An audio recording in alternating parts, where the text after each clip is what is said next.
নমস্কার, গুরু কৃপাই কেবলম। আজকের আলোচনার বিষয় আমাদের যে 12টা রাশি আছে, দ্বাদশ রাশিতে স্থিত মঙ্গলের ফলাফল।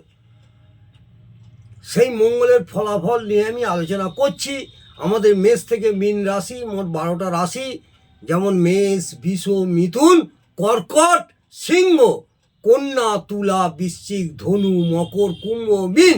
এই 12টা রাশিতে মঙ্গল স্থিত হলে কি ফল হয় সেই নিয়ে ছোটোখাটো একটু আলোচনা করছি।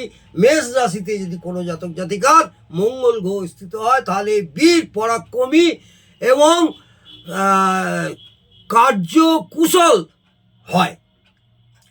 বৃষ রাশিতে মঙ্গল অবস্থান করলে কামুক, অহংকারী, আচরণহীন এবং স্বার্থপরতা হয়।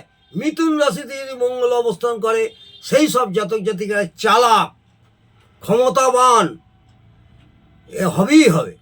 আর কর্কট রাশি হচ্ছে মঙ্গল গ্রহ হচ্ছে নিচস্থ, সাহসী, পরাক্রমী, রাগী আর নির্মল হৃদয়।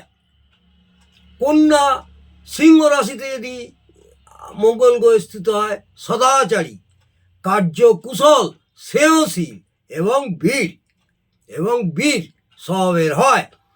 কন্যা রাশিতে যদি মঙ্গল গ্রহ স্থিত হয় তাহলে বুদ্ধিমান, ব্যভিচারিণী, চালাক, সংঘর্ষশীল। তুলা রাশিতে মঙ্গল স্থিত হলে ব্যভিচারিণী, কুরো এবং ঝগড়াটে হবে বা ঝগড়াটে স্বভাব থাকবে। বৃশ্চিক রাশিতে যদি মঙ্গল গ্রহ স্থিত হয়, ওটা হচ্ছে স্বরাশি। বৃশ্চিক রাশি হচ্ছে স্বরাশি, যেমন মেষ রাশি হচ্ছে তার নিজের ঘর মঙ্গলের, বৃশ্চিক রাশি হচ্ছে স্বরাশি।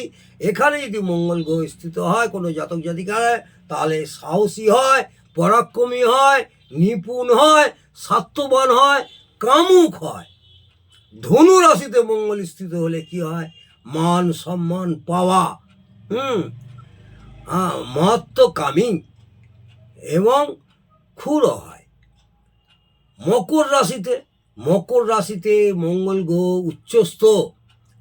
গ্রহের উচ্চস্থ স্থান। এই মঙ্গল গ্রহ মকর রাশিতে থাকলে সুস্থ, মান সম্মান পাওয়া, বীর, ক্ষমতাবান হয়।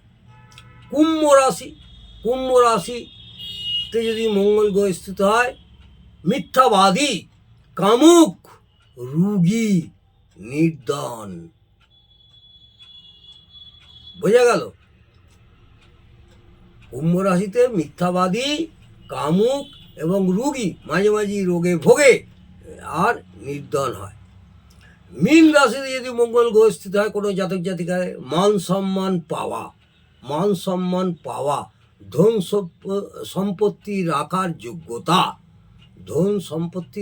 যোগ্যতা, কামুক, ক্ষুরো এবং অবিশ্বাসী, কাউকে সহজে বিশ্বাস করে না। মঙ্গল গ্রহ যদি মীন রাশিতে স্থিত হয় তাহলে আমাদের এই 12টা রাশিতে মঙ্গল কার কোথায় আছে জন্মছকে দেখে নেবেন। তাদের মঙ্গলের প্রভাবে কি চারিত্রিক বা কি স্বভাবের হয় সেই নিয়ে ছোটোখাটো আলোচনা করলাম। যদি ভালো লাগে অবশ্যই একটা সাবস্ক্রাইব, কমেন্ট এবং লাইক করে উৎসাহিত করবেন। নমস্কার, জয় মা তারা। ভালো থাকুন, সুস্থ থাকুন, আনন্দে থাকুন।